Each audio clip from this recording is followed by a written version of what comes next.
Halo semua, perkenalkan kami peserta Latsar CPNS tahun 2021, Angkatan 53, Kelompok 3 yang diselenggarakan oleh Badan Pengembangan Sumber Daya Manusia Provinsi Sumatera Utara, di mana pada materi ini Bapak Tom Samonangan Simamora M.Hum sebagai pengampu materi.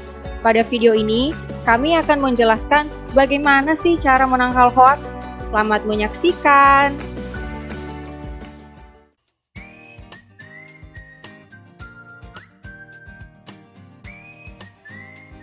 Sebelum membahas bagaimana cara untuk menangkal hoaks, ada baiknya kita tahu dulu apa itu hoaks. Hoaks adalah berita yang sesungguhnya tidak benar, dibuat seolah-olah benar adanya. Tujuan dari hoaks ini untuk membuat masyarakat merasa tidak aman, tidak nyaman, dan kebingungan. Dan dalam fase kebingungannya itu, masyarakat akan mengambil keputusan yang salah, yaitu mengikuti informasi atau berita yang salah tersebut. Untuk itu, kita harus memulai dari diri kita sendiri untuk menangkal hoaks. Bagaimana cara-caranya? Simak video kami berikut ini.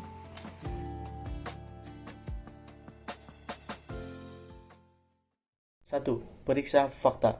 Perhatikan dari mana isi sumber berita berasal. Apakah dari institusi resmi seperti Polri ataupun KPK? Jangan cepat percaya jika berita berasal dari pegiat ormas, tokoh politik, ataupun pengamat. Perhatikan sumber berita. Jika hanya pembaca mendapat satu sumber, pembaca tidak bisa mendapatkan gambaran yang utuh. Oleh karena itu, kembali recheck dan recheck kembali sumber berita.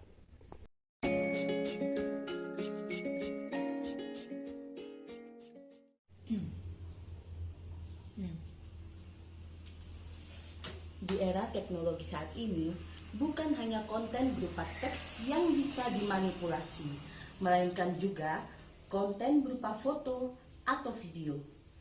Ada kalanya pembuat berita palsu juga mengedit foto untuk memprovokasi pembacanya.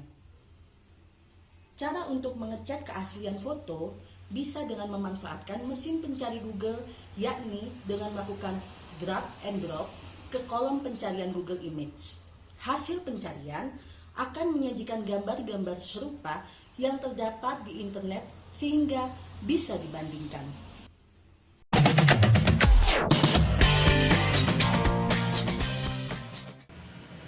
Salah satu upaya mencegah menyebarnya berita hoaks adalah ikut bergabung dalam grup diskusi anti hoaks.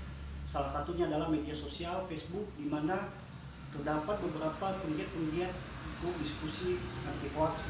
Salah satunya adalah Indonesia Feedback, Indonesia Hoax. Mengapa kita harus bergabung?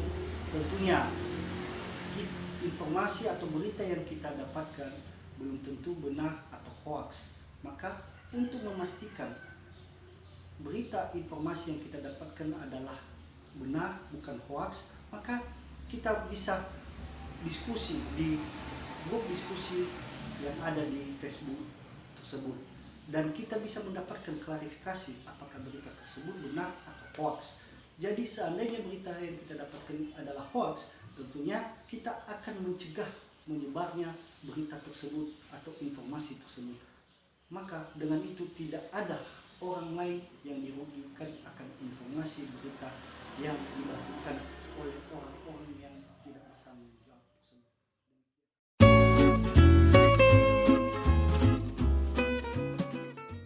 Hati-hati dengan judul yang provokasi. Berita hoaks seringkali menggunakan judul sensasional yang provokatif. Misalnya dengan langsung menuding jari ke pihak tertentu.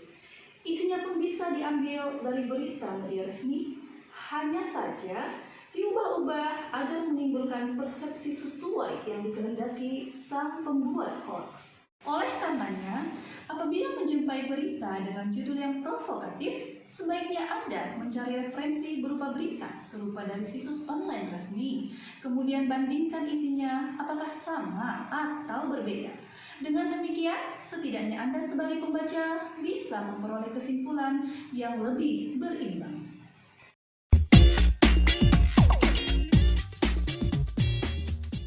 Halo teman-teman, untuk informasi yang diperoleh dari website atau link, teman-teman harus mencermati alamatnya tersebut ya. Apabila berasal dari page resmi, misalnya yang menggunakan blog domain, maka informasinya bisa dibilang meragukan ya teman-teman. Terima kasih. Sekian dari kelompok kami. Terima kasih dan semoga bermanfaat.